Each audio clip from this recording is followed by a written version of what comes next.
Good evening, ladies and gentlemen. We are here on a Youth Matters program. With me is Jikuru Maria. Who is Jikuru Maria? Jikuru Maria is the head girl of Konga High School.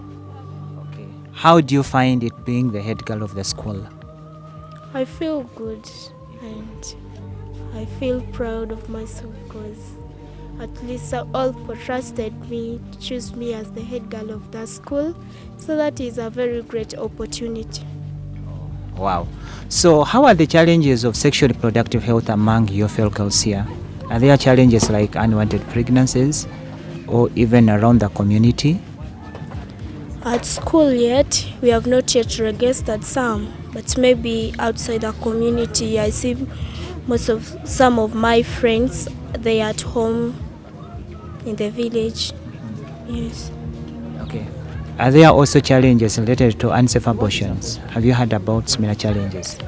Yeah, there are some challenges of abortion, unsafe abortion, because it involves death also, because if it is not taken so seriously, it can lead to death, also health problems.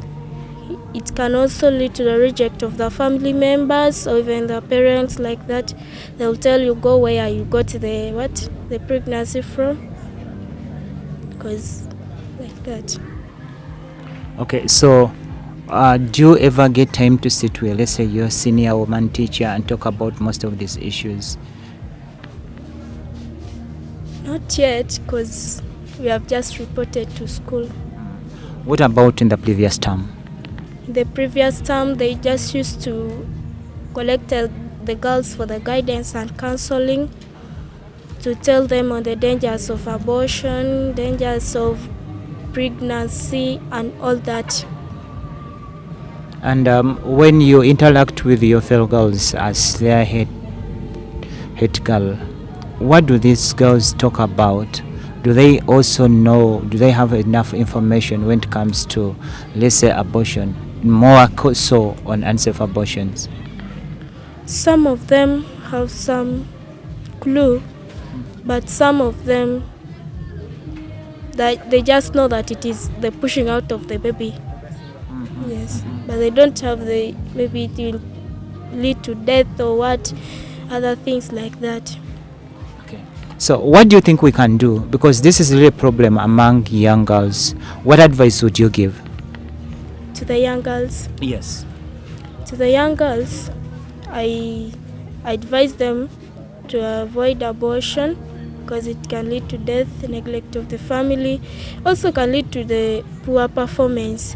So I advise them to abstain from sex and also follow what their parents or teachers tell them to do. Respect them, because if they respect the teachers and the parents, they can get they can be on the safer side because they follow what their parents tell them. Okay.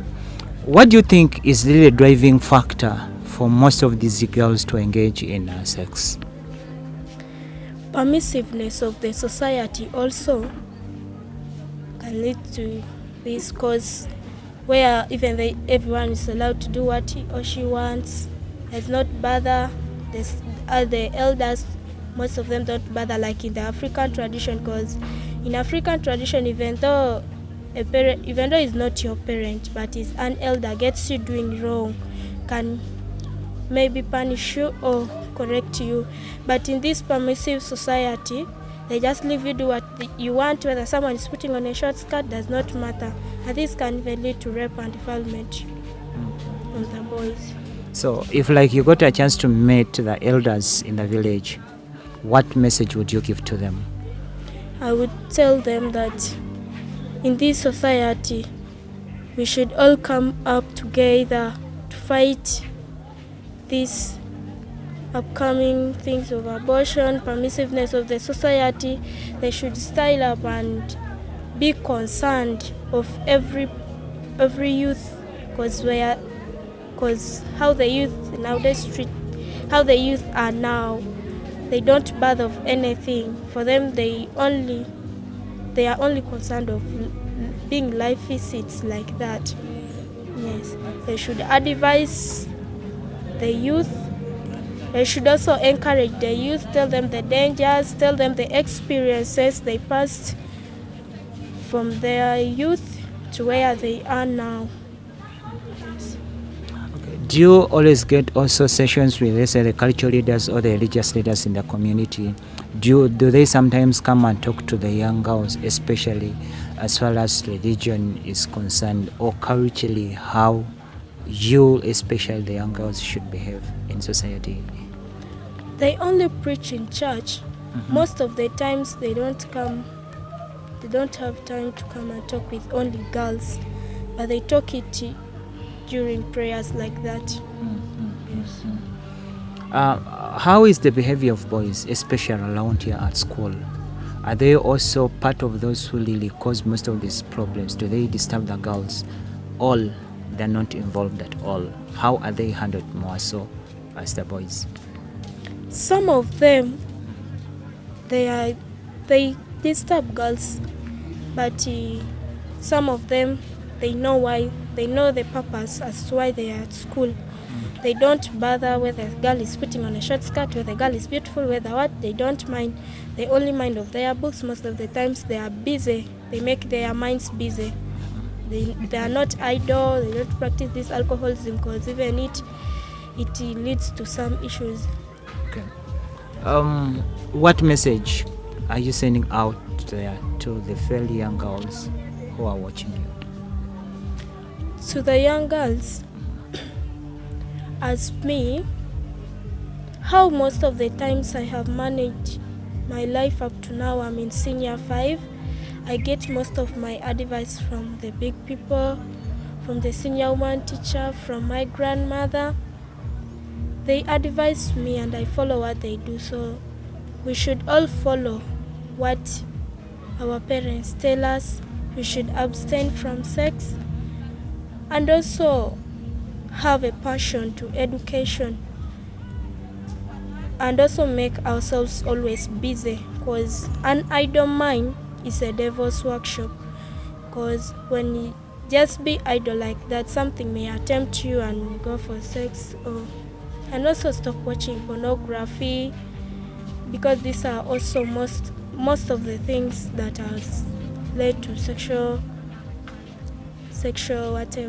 intercourses in the world like that, because there's a lot of pornography. We should avoid ourselves from that and continue with our studies, because this is where our life is.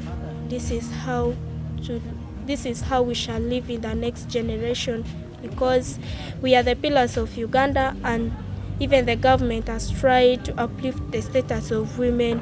So we should take up this opportunity and study hard. We can also be the next speakers of Uganda, the next vice presidents, as we see right now. We should also study hard and continue. Work hard, be determined in everything you do, especially in education. Among the politicians we have in the country, who do you admire most, especially the female? I admire to be like the woman MP of Bukedia, that is Honorable Anita Among, the Speaker of Uganda. I really admire to be like her, because she's really so wonderful. So if you got a chance to meet her, what message would you give her on behalf of the girls in Bukedia? I would ask her to get maybe some clubs that are going to help the girls also in Bukedia. The clubs that maybe advise them or even help them in the living like that. Because some of the problems these girls face, especially during the holidays, because maybe at school they might be busy with their schoolwork, with the classes, what like that. But when they go back outside there, maybe they become idle.